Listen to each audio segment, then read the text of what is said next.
start off by saying that we're putting this meeting on in a context of a distinct growth in far-right and fascist parties around the world. You know, we've seen Le Pen in Italy, Modi in India, we're seeing Farage leading in the polls in the UK, and here in Australia, as Tom just mentioned, we've recently seen the Racist March for Australia take to the streets with those, you know, hardened Nazis at its core.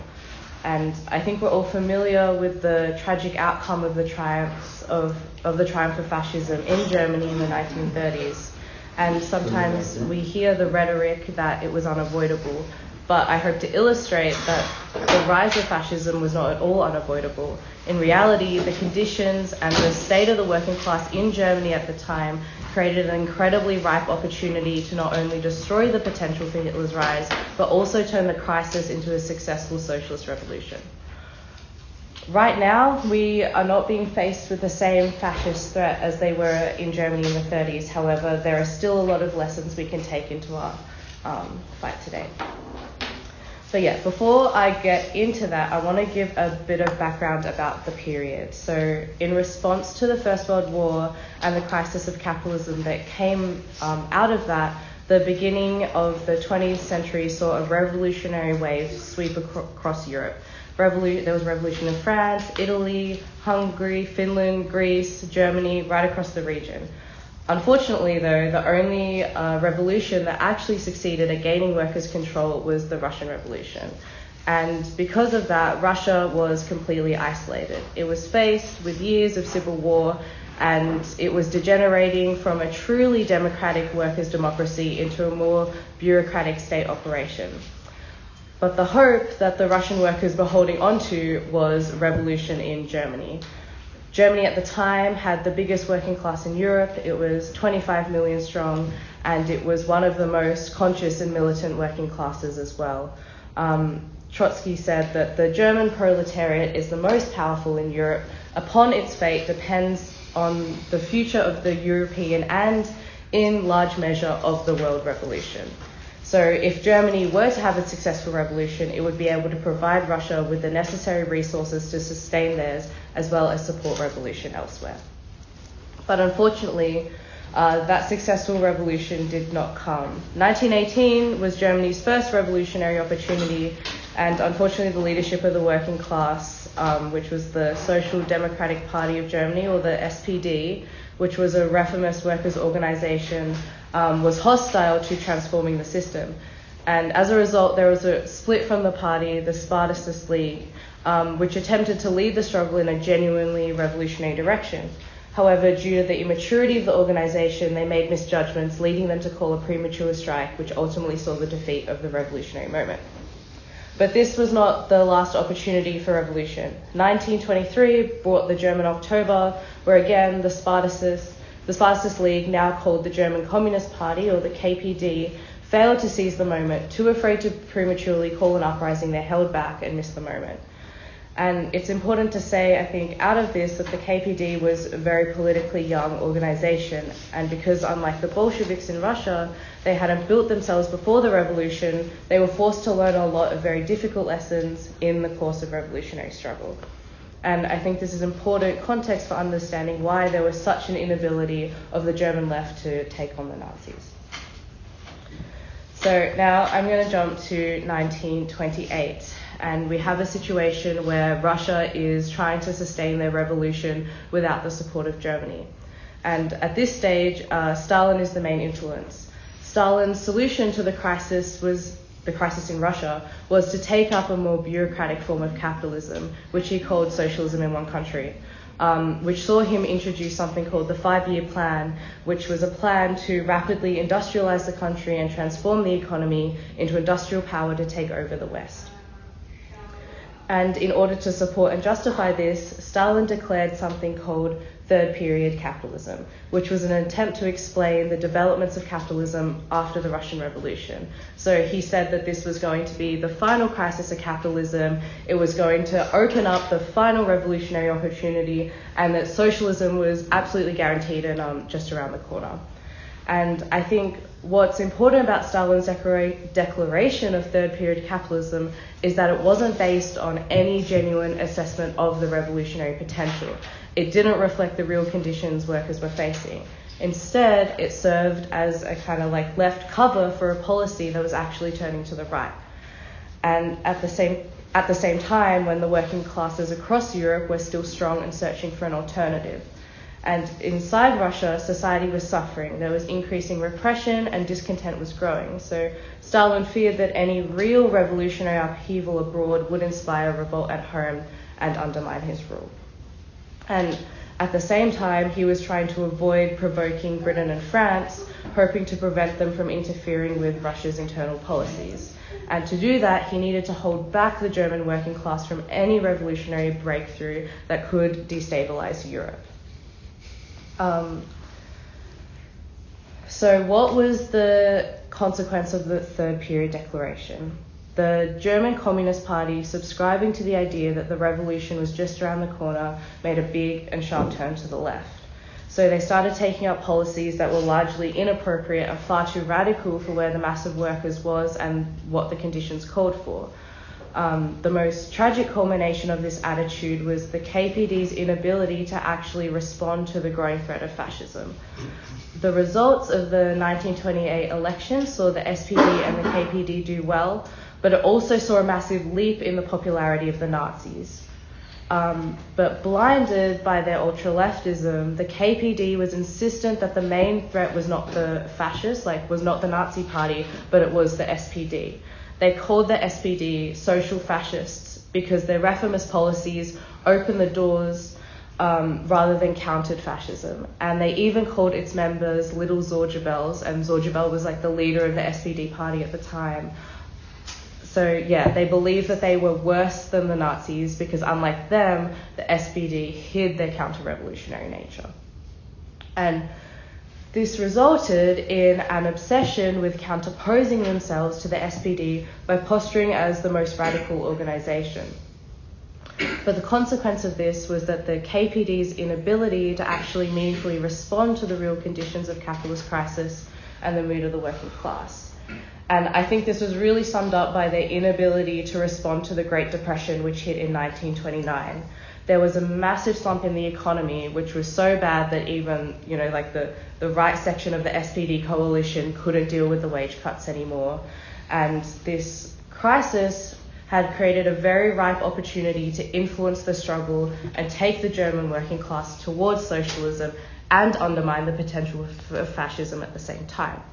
There was economic crisis, there was a disintegration of the normal order of the society, there was a crisis in parliament, and social democracy was being exposed like never before.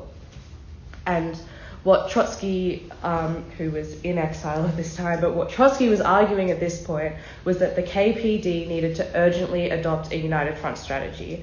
The united front strategy, he argued, would involve the KPD putting forward demands that the SPD leadership would be willing to unite over. And in drawing the masses of the SPD's working class base into activity in unity with revolutionaries, they would expose the unwillingness of the SPD to really fight fascism on the ground. And this would prove that the KPD's revolutionary politics could take the fight much further than the SPD was capable. And Trotsky recognized that because of the economic crisis and deep suffering, as well as the rise of fashion, there were some real concrete demands that they could really easily unite over on a united front basis.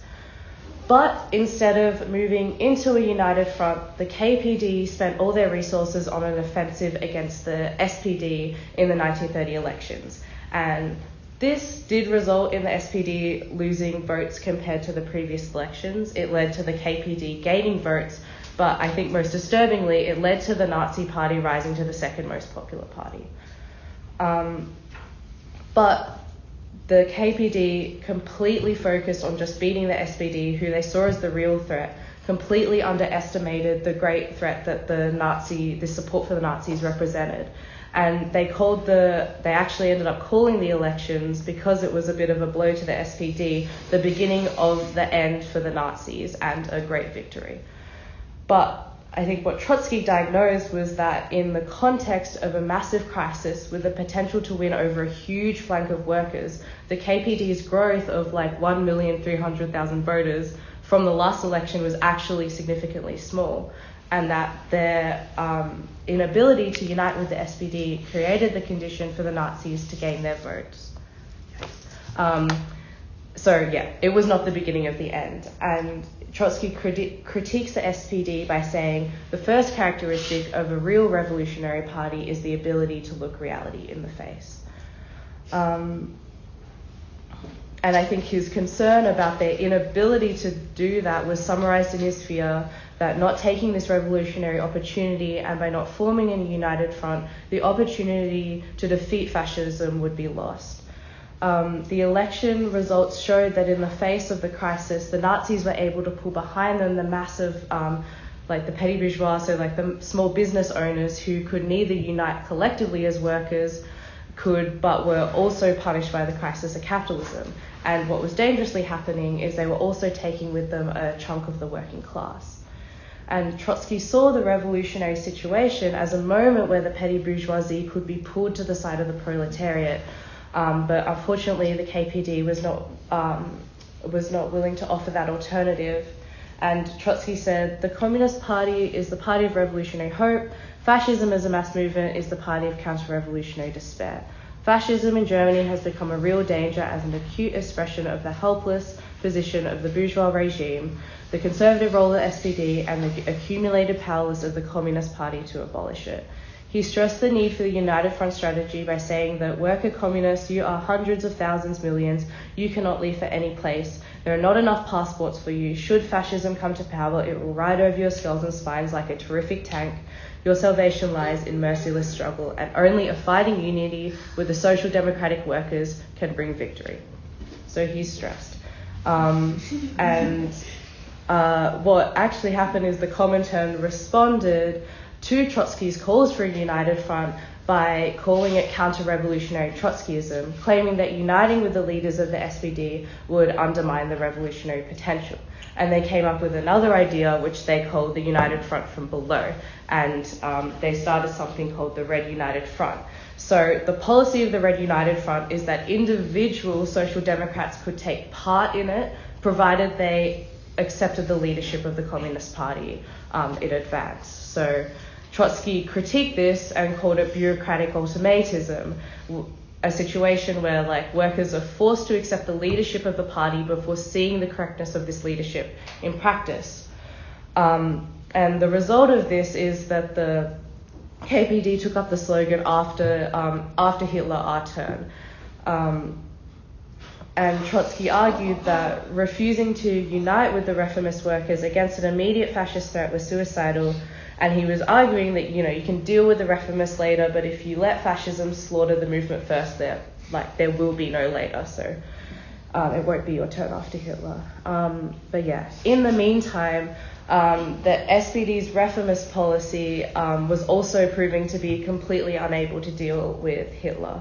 In 1931, the worker membership of the SPD, far more alive to the threat of the Nazis, forced the assembly of the Iron Front, which was a workers' militia, to take on the Nazis. One worker said the socialists deserve to end up in the madhouse if they confront the fascists with democratic means alone.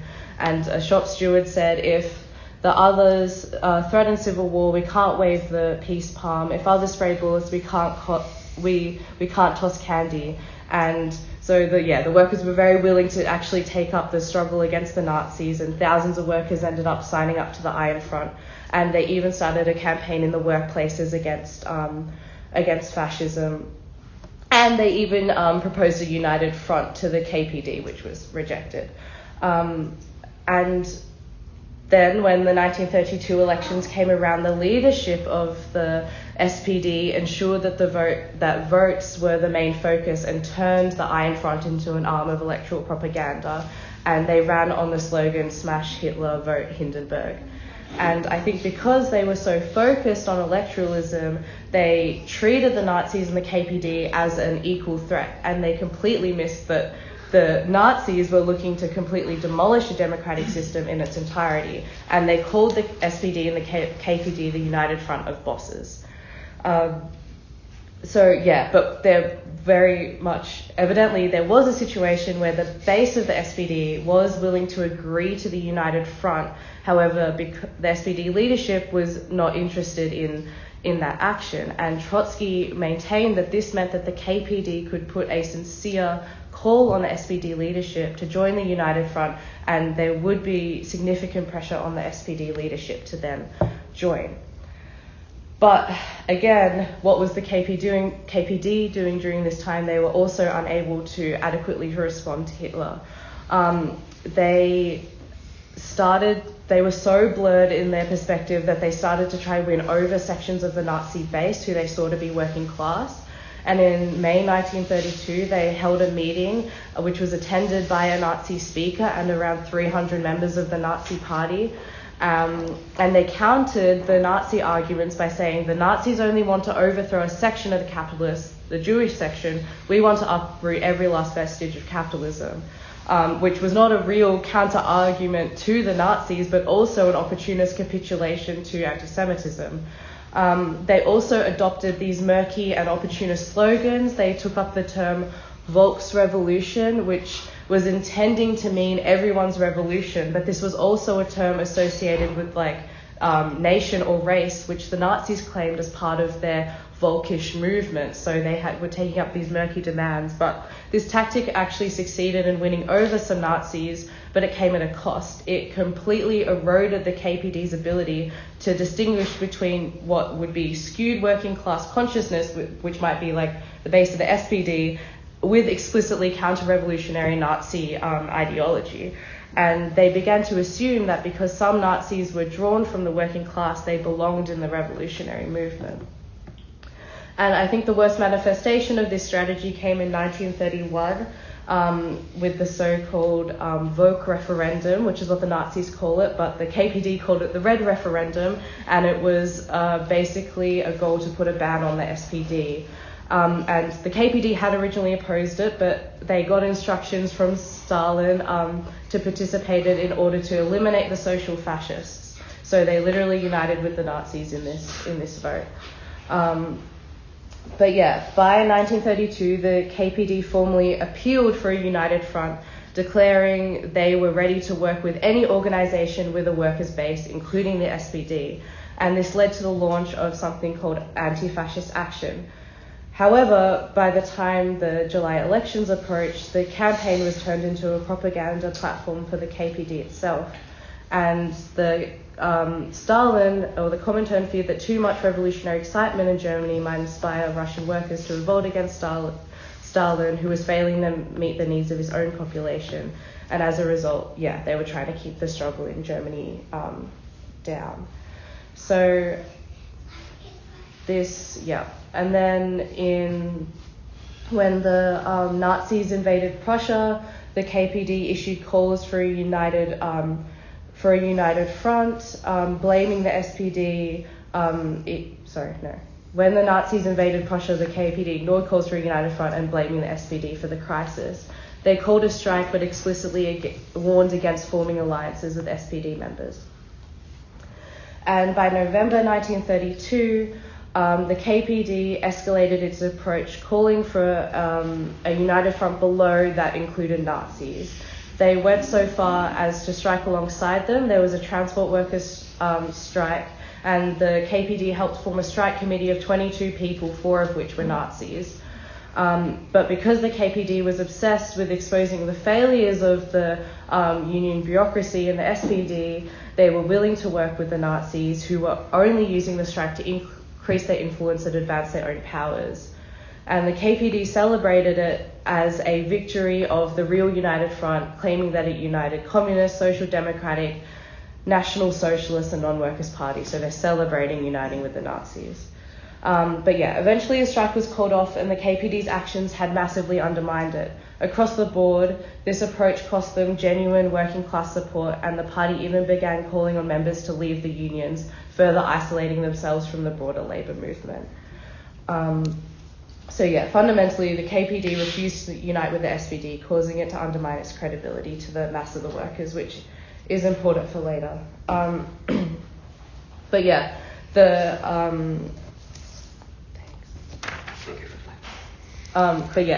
also,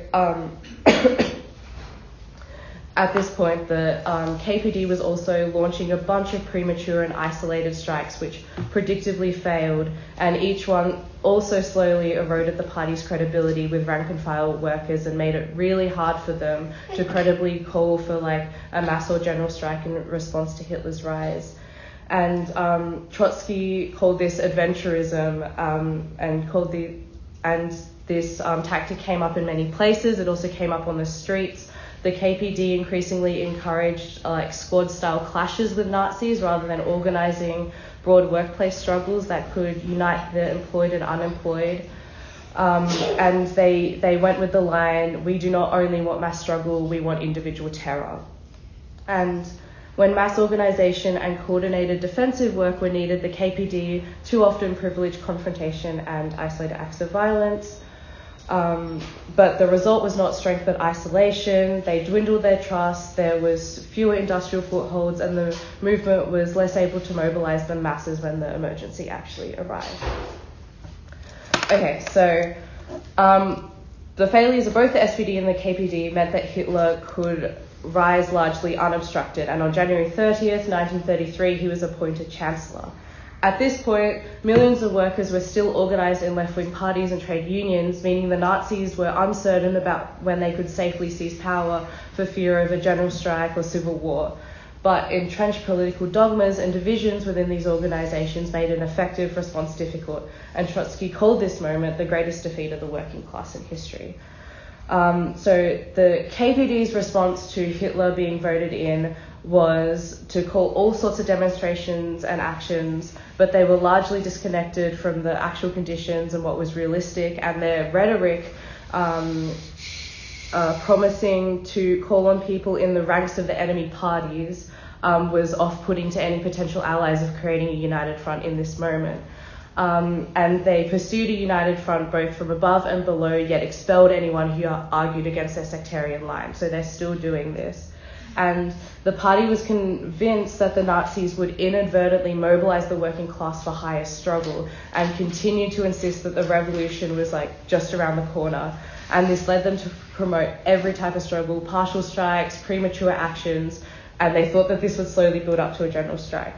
And eventually, when they did call a general strike, it completely fell on deaf ears. And meanwhile, the Nazis were becoming more decisive. And on February 17th, they adopted a shoot-to-kill policy against all members of the KPD. And on February 25th, the Reichstag was burnt down, which is the parliament was burnt down. The KPD's response to Hitler being voted in was an incredible hesitancy to unite with the KPD because they feared that they would immediately turn on them, labelling them social fascists again, and that the KPD members might seek refuge in the SPD, which they didn't want. And there were meant to be talks and plans for a united front, but they were repressed by the Nazis and the conversation was never opened up again. The SPD ended up looking to the system yet again, and they pushed for parliamentary elections, declaring that our foes will perish through our legality. But Hitler agreed to that, and on election day, Hitler rained terror and violence across the streets and ended up winning the vote yet again. And then on March 23rd, Hitler granted himself dictatorial powers through an enabling act. The KPD wasn't able to vote, and SPD members who opposed it were imprisoned and tortured. So the remaining SPD members, believing the Constitution could still safeguard their ideas, voted for it while insisting that it was a vote in no confidence in Hitler. But this capitulation meant nothing, and it didn't save them, and it ended up on the 23rd of June, the SPD was completely banned. So the last little thing is just the reaction to the trade unions to the rise of Hitler. So despite the attacks on the KPD and the SPD, the union still had a membership of like 5.5 million workers. but the bureaucrats in these organisations were really afraid of the consequences. They'd seen what had happened to the others and they capitulated. They raised the slogan, organisation, not demonstration, and they even published an article claiming that Hitler's victory was also a victory for the working class. But it didn't mean anything, because the day after they raised this, many of the Nazis raided the offices of the unions, and the workers were dragged away and sent to the concentration camps. So, I think, there's a lot of lessons to take from that, but I think, the three main lessons are that, the United Front strategy is absolutely essential for the ability to respond to the threat of fascism. Also, that revolutionary organisations need to be able to look reality in the face and respond accordingly, not on the basis of maintaining purity or dogma. And I think the last thing is that, the Revolutionary Party definitely needs to be built before the revolution.